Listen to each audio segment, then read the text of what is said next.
თბილისის მერი ეროვნულ ბიბლიოთეკასთან 8 თებერვალს მომხდარ ინციდენტთან დაკავშირებით ძველი თბილისის რაიონის პოლიციის სამმართველოში ჩვენების მისაცემად 13 საათზე მივიდა.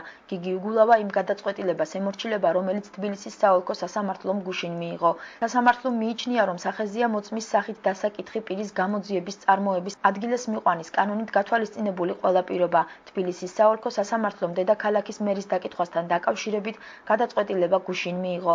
საქალაქო სასამართლოს გადაწყვეტილებას თბილისის მერი გუშინვე გამოეხმაურა. განცხადებად თბილისის მერიის ოფიციალურ ვებგვერდზე გავრცელდა.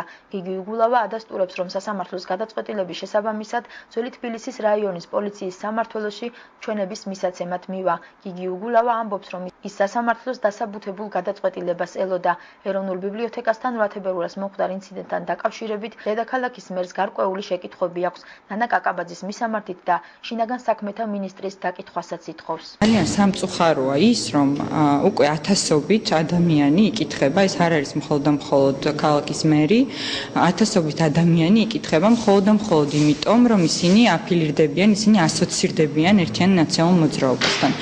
ეს, რა თქმა უნდა, არ არის არანაირი ძიება სამართლისთვის, ეს არის პოლიტიკური ზეწოლა. ეს მათი მოსაზრება, მათ შეიძლება კონდეთ ასეთი მოსაზრება, ერთი რამ ვიცი, რომ როდესაც იბარებენ მაღალი თანამდებობის პირს პროკურატურაში და არ მიდის, რაღაცა ძალიან ცუდი საცქერია, რაღაც უნდა აძლევდნენ პირიქით კანონის მორჩილების მაღალი თანამდებობის პირები. მე მოხარული ვარ, რომ გიგი უგულავამ სასამართლოს განჩინების შემდეგ ასეთი გადაწყვეტილება მიიღო.